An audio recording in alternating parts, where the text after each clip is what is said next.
Na mavazi mengi sana ambayo tuko nayo sisi. Mlango wa neema uko wazi, lakini kwa sababu wengi tuna yale mavazi, mlango uko wazi, lakini kitakachotuzuia ni mavazi ambayo bado tuko nayo.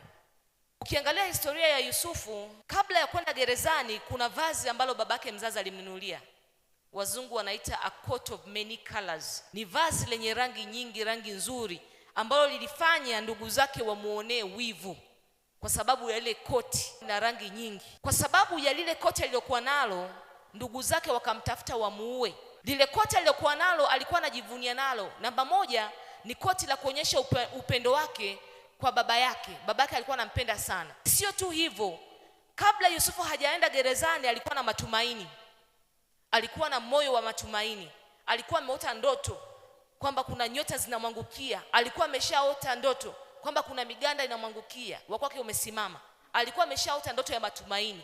Alikuwa na matumaini mengi na mambo mengi mazuri. Lakini baada ya kutupwa kwenye shimo na ndugu zake wakalichukua lile vazi, wakamvua wao. Akajikuta ameingia kwenye utumwa. Kafika kwenye nchi ya Misri kwa neema aliyokuwa nayo.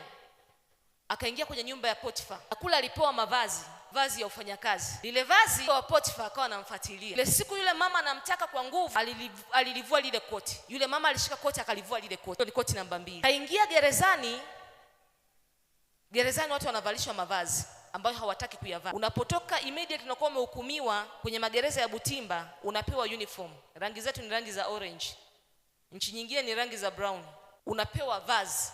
Lile vazi lina maana. Lakini baada ya kwa amewatasilia hawa ndugu ndoto, akawaambia, ndugu zangu, wewe mmoja umepata bahati ya kwenda, utarudi tena kwenye nafasi yako, lakini wewe mwingine, wewe ambaye ni mwokaji, utanyongwa baada ya siku 3. Yule mnyweshaji akamwambia, ukienda kule usinisahau. Walimsahau. Lakini ikafika siku Mungu alitengeneza mazingira, Farao akaota ndoto. Lakini kabla kwenda kumuona yule mfalme, yule Farao, ilibidi abadilishe nini? Mavazi. Sasa mimi na wewe tuna mavazi ambayo tunayo kwenye ulimwengu wa roho. Tunaangalia Yusufu alikuwa na vazi la utukufu mara ya kwanza, vazi la matumaini, vazi la ujasiri. Lakini kuna mambo yalitokea, akajikuta amevaa mavazi ambayo sio ya kwake. Akajikuta amevaa mavazi yaani mtu akaanza kumwamuria maisha na yale yakambadilisha. Akajikuta amevaa mavazi ya utumwa, mavazi ya gerezani. Ni sawa alikuwa anaendelea kutimiza kusudi lake, lakini bado alikuwa na yale mavazi. Na unapokuwa kwa gerezani hauwezi kutumia maximum potential ambayo Mungu amekupa. Ijapokuwa kwa sababu uko wapi? Kwa sababu uko gerezani. Hata kama unampenda Mungu kiasi gani, unapokuwa umevaa lile vazi ambalo silo, hauwezi kuwa na ujasiri wa kutosha wa kufanya mambo yako.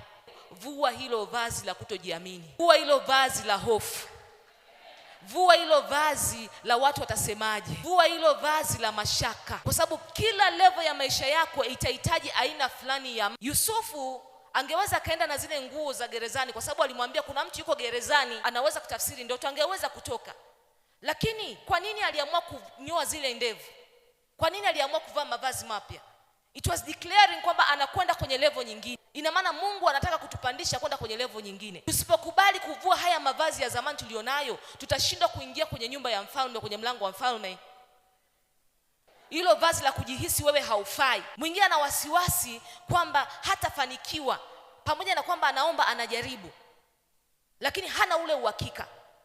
Nataka niwaambie, mbingu ziko wazi sana, lakini kama sisi hatutabadilisha mavazi tulionayo, ndugu zangu, maisha yetu yatabaki hivyo hivyo. Natamani kuongea na mtu mmoja na anisikie. Hebu badilisha hilo vazi la uchungu ulilonalo. Naomi alikuwa anaitwa Mara, uchungu. Rutu ambaye alikuwa ni mama mkwe wake, sasa mkamwana wake, alikuwa anaambatana na mama yake mwenye uchungu. Ndio maana Biblia ikawa imeandika pale, ukisoma ile mwanzo wa Rutu pale, alikuwa anaagana na yule mama mkwe wake, anamwambia utakapokwenda nitakwenda na wewe, utakapozikwa nitazikwa na wewe. Hakuongea kwamba utakapoinuka nitainuka na wewe. Ina maana tayari, kwa sababu alikuwa ameambatana na yule mama, alikuwa anajua mwisho wao ni kufa. Lakini mwisho wa siku Mungu alibadilisha historia pale. Mama mkwe anamwambia nenda kaoge, nenda kavae, jipake mafuta. Yeye tumaini lilikuwa limeshakufa. Alikuwa ni mjane katika umri mdogo.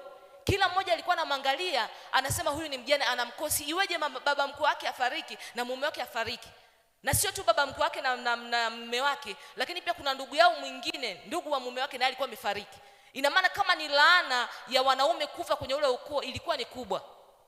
Lakini ili aweze kwenda kwenye level nyingine, ilibidi abadilishe yale mavazi ili aweze kupata mume. Na baada ya kubadilisha tu yale mavazi, hakupata yule mwanaume akiwa bado na yale mavazi ya ujane. Aliamua kubadilisha, na mwisho wa siku akaja kuolewa na mwanaume Boazi, mtu ambaye alikuwa na cheo kikubwa.